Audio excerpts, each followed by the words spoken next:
And the Golden Globe goes to Soul. Association, we are so grateful for this honor. Little did we know, making a film about jazz, that jazz would teach us so much.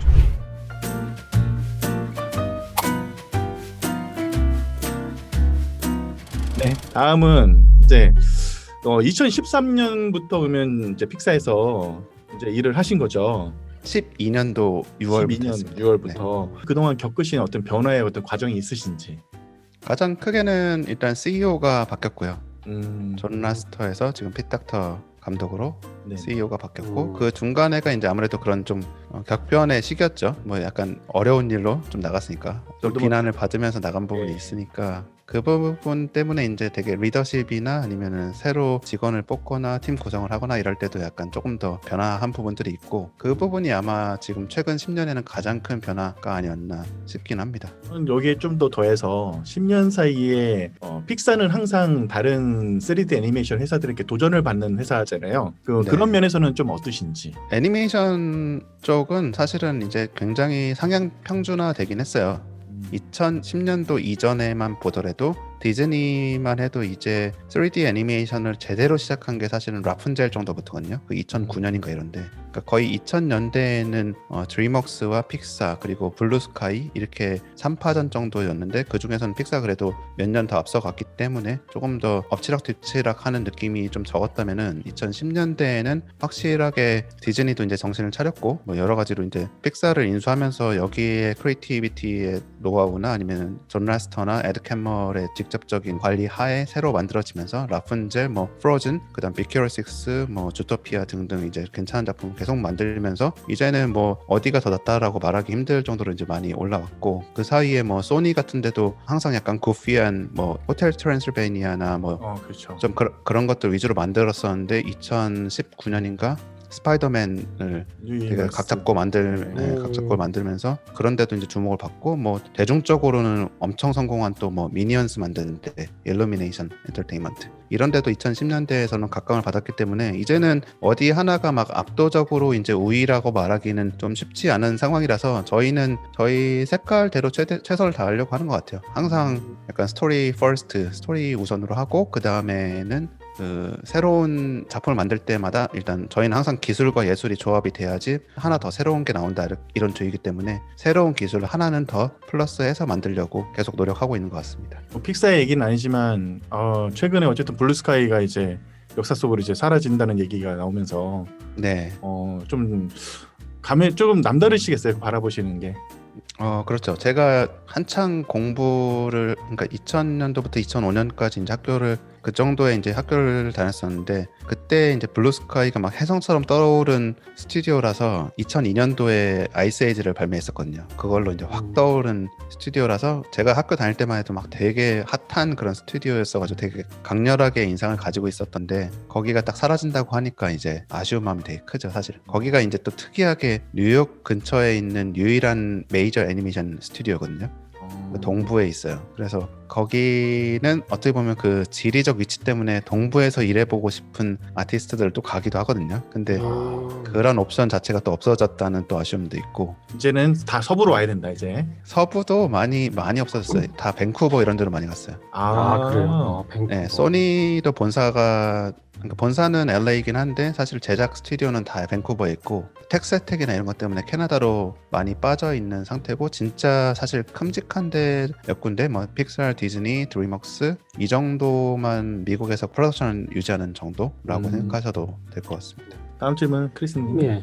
지금 재택 근무 중인 걸로 제가 알고 있는데 가장 달라지신 점과 가장 지금 그리운 점. 제일 그리운 거는 점심을 준비할 필요가 없었죠.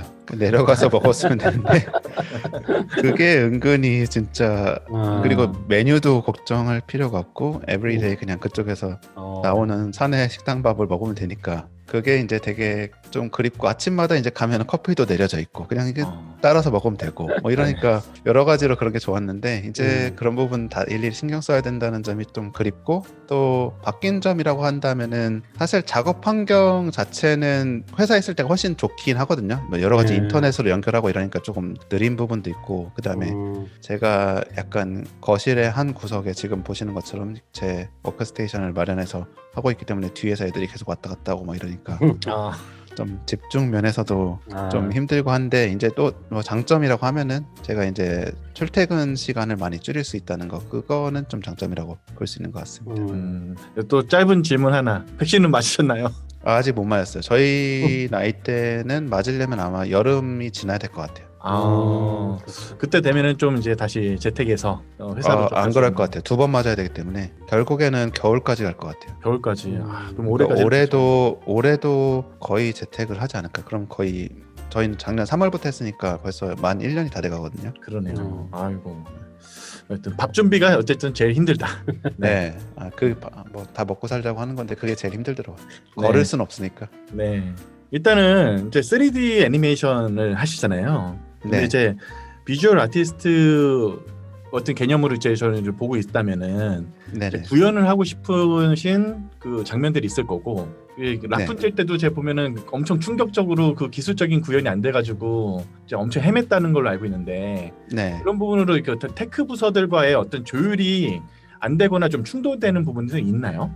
충돌보다는 저희가 항상 요구를 해요. 그 테크 뭐 픽스 리퀘스트라고 해서 항상 뭔가 필요하거나 아니면은 그 사람들은 그걸 하기 위해서 있는 부서이기 때문에 항상 그 부서별 전담 테크니컬 그런 엔지니어들이 있어가지고 그 사람들은 이제 부서별로 들어오는 그런 요구들을 그 다음 달 버전에다가 업데이트 해주는 그게 이제 업무이기 때문에 특별히 막 그 무슨 이렇게 갈등이 있고 이런 거는 많이 없습니다. 근데 당연히 이제 한창 프로덕션이 진행되는 중간에는 툴을 업데이트하기 힘들 때가 있거든요. 뭐 그럴 때는 뭐 그 다음 쇼에서 그 기능이 업데이트 된다든지 뭐 이러지 특별히 막 그렇게 갈등이 있을 만한 부분은 많이 없는 것 같습니다. 항상 보면은 회사에서 이상을 그리는 부서하고 현실과 맞닥뜨린 부서하고의 그 충돌을 항상 생각을 좀 했었거든요. 네. 일단은 그런 부분에서 좀 건전하게.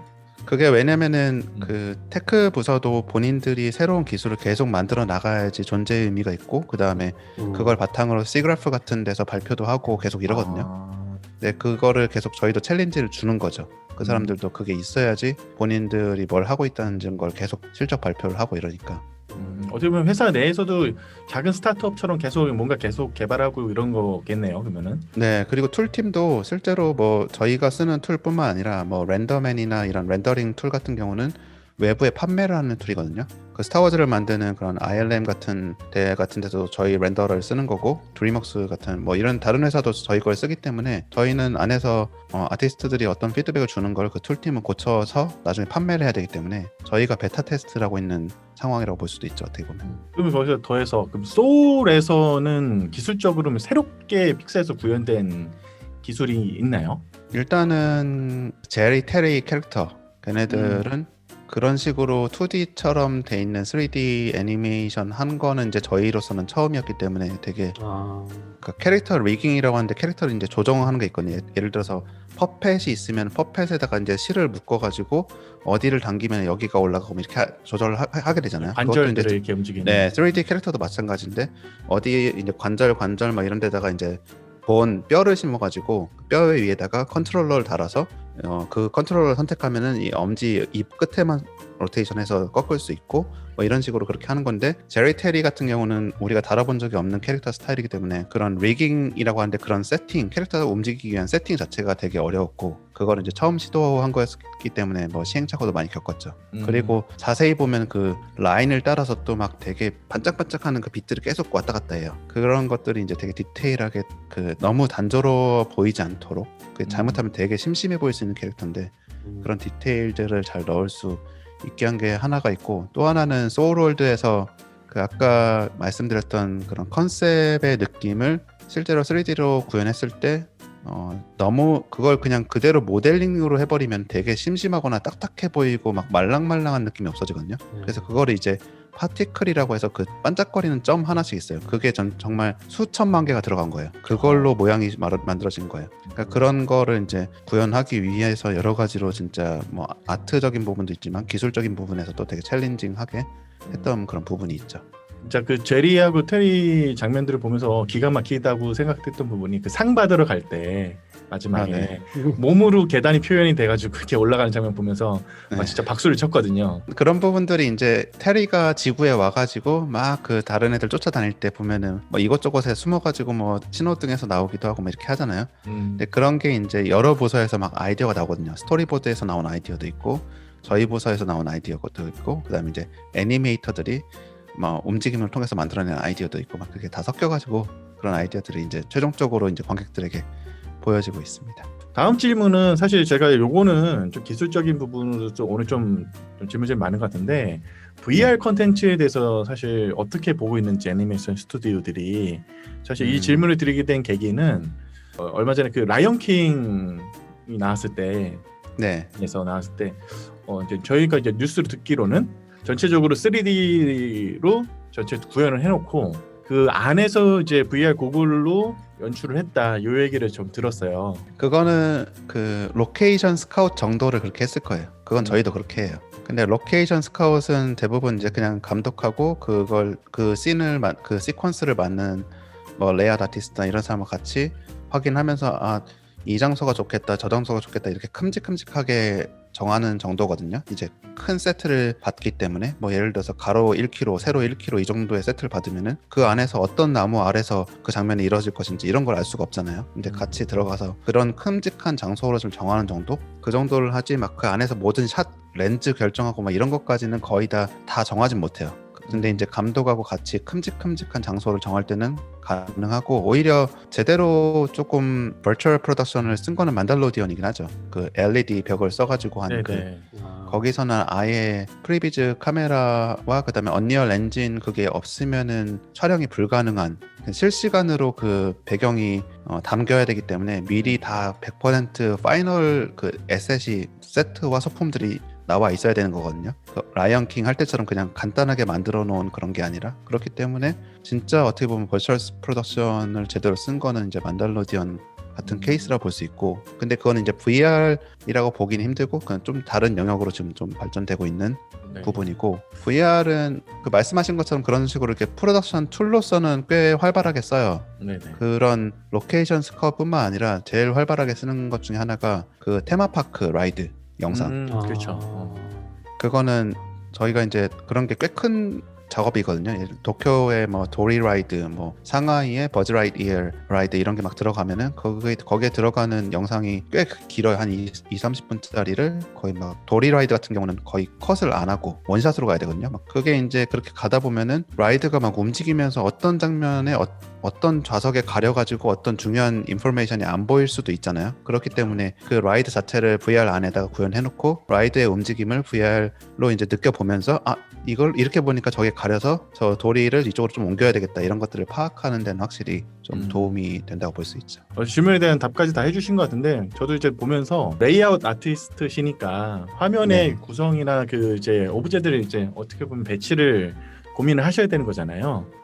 전체적으로 화면의 구성에 대해서. 근데 VR 같은 경우는 결국에 그 화면의 구성을 결정짓는 게 시청자다 보니까 그런 고민은 앞으로도 더 커지시지 않을까라는 생각이 좀 들더라고요. VR 컨텐츠가 큰 단점 중에 하나가 컷을 못 쓴다는 거가 큰 단점이긴 하거든요. 왜냐면은 영화에서 그 클로즈업이라는 굉장히 강력한 무기가 있는데 그 클로즈업이라는 걸 아예 못 쓰고 그 다음에 각도에 따라서도 굉장히 다르게 보이잖아요. 예를 들어서 뭐 정면에서 볼 때, 측면에서 볼 때 되게 다르게 보이는데 그런 거를 딱 중요한 순간에 그 스토리텔링의 도구로서 쓸 수가 없기 때문에 이거는 의도를 할 수 있는 건 없는 것 같고 약간 경험적으로는 굉장히 흔히 말하는 그런 뭐 몰입감이나 이머시브한 그런 경험을 줄 수 있는 것 같은데 스토리텔링 툴로서는 아직 그런 기존 미디어만큼의 깊이를 만들어내기는 힘들다라는 게 저는 그렇게 개인적으로는 생각을 하고 있습니다. 근데 경험적으로는 확실히 더 큰 경험을 주고 뭐 박물관 그런 경험하고 뭐 아니면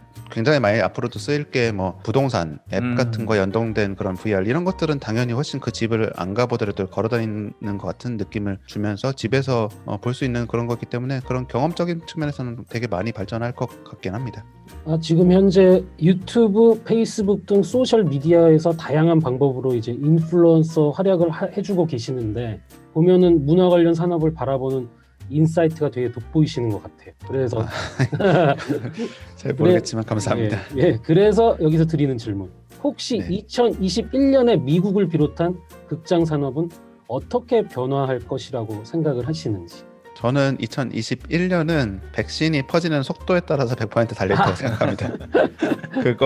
그 아니면은 솔직히 지금 미국이 뭐 3억 인구 뭐 이렇게 되는데 이 사람들을 2번씩 맞추려면은 6억 개를 맞춰야 되기 때문에 그러네요. 이번에 실적 발표하러 나와서도 막 되게 희망적으로 이제 아무래도 투자자들한테는 희망적인 메시지를 줘야 되기 때문에 뭐 여름쯤이면 이제 뭐 블랙 위도우도 극장에 나올 거고 막 이렇게 말을 했지만 그게 쉬울까는 좀 약간 의문이긴 해요 지금 사실. 너무 이 바이러스 자체가 너무 큰 변수라서. 그러면 이제 뭐 극장 산업이 좀 어쨌든 미국에서 좀 뭐 파산한다는 얘기도 굉장히 많기도 하고 AMC 같은 경우도 그렇기도 맞아요. 하고 그리고 지금 주요작들이 어쨌든 디즈니 같은 경우는 디즈니 플러스로 지금 직행하는 경우들이 지금 꽤 많아지고 네. 또 HBO 같은 경우 이제 홀드백이 이제 의미가 없어진 그 상황까지 되고 있잖아요. 그렇죠. 유니버설이 사실 3주로 땡겼죠. 원래 처음에 트롤스 때문에 싸웠다가 바로 큰 극장과 상의 없이 바로 트롤스 2를 디지털로 사서 볼 수 있는 그런 포맷으로 바로 팔아버려가지고 극장과 싸우다가 결국엔 타협 맞춘 게 3주로 줄어들었거든요. 옛날에는 훨씬 길었잖아요. 뭐 12주 뭐 이렇게 됐었는데 그렇죠. 이제 그게 훨씬 줄어들어가지고 이제 극장으로서는 그거 정도라도 양보를 하면서 어떻게든 지금 극장에 걸어야 되는 상황이긴 한데 정말 제가 봤을 때는 장편 영화는 어떻게 해서든 포맷을 찾아가긴 할 것 같은데 극장 자체는 어려운 시기를 겪는 것을 좀 피해가기는 힘들 것 같긴 해요. 정말 많이 관수가 줄어들 수도 있고 저는 개인적으로는 오히려 프라이빗하게 조금 쪼개가지고 예를 들어서 뭐 한 30명 관 뭐 이런 식으로 좀 더 작게 줄여서 오히려 그냥 굉장히 럭셔리하거나 약간 팀 주제가 다 다른 그런 방을 좀 이렇게 만들거나 이런 식으로 좀 가지 않으면은 뭐 좀 힘들 것 같긴 해요. 저는. 아이맥스 같은 또 대형관들도 네, 오히려 그건 또 괜찮고요. 아이맥스는 대체 불가능하기 때문에 아이맥스, 4DX 뭐 그런 것들은 오히려 완전히 다른 경험을 주기 때문에 그거는 괜찮을 것 같습니다.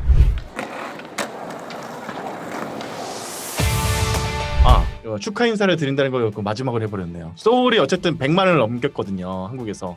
뭐 어제자로 150만 이렇게 떴던데. 네, 어쨌든 상징적인 100만을 넘었을 텐데 축하 먼저 드리고요. 네, 감사합니다. 마지막으로 네. 이 소울을 보시는 분들에게 네. 한번 좀 말씀. 소울 일단 극장에서 보신 분들께는 일단 부럽다고 말씀드리고 싶고요. 저는 극장에서 못 봤습니다. 여기서는 극장에 아예 안 틀었어요. 미국에선 디즈니 플러스로밖에 못 봤기 때문에 극장에서 보신 분들 굉장히 부럽고요. 그 다음에 극장에서 보면은 조금 더 감동을 받을 수 있는 영화일 것 같긴 해요. 왜냐면 이게 요즘에 되게 어려운 시기잖아요. 모두들에게 뭐 특히 뭐 자영업을 하시거나 아니면 학교를 다니시는 분도 사실은 재택으로 하는 게 좀 쉽지 않은 학생분들도 많이 있고 여기서도 이제 그런 소외감을 느끼는 사람도 많은데 이때 되게 삶에 대해서 회의감을 느끼시는 분도 많이 있을 것 같은데 되게 그런 부분에서 조금 더 한번 뭐 희망적인 메시지를 줄 수 있는 그리고 극장이라는 공간에서 보시면은 그걸 조금 더 깊게 어두운 공간에서 큰 화면으로 느끼면서 볼 수 있는 공간이기 때문에 극장에서 가서 보시길 저는 강력하게 추천드립니다. 앞으로도 더 활약 부탁드리고요. 긴 시간 인터뷰 감사드립니다. 감사합니다. 네, 종종 관련 이야기 할 게 있으면 저도 출연해서 이야기하도록 하겠습니다. 네, 감사합니다. 감사합니다. Time and time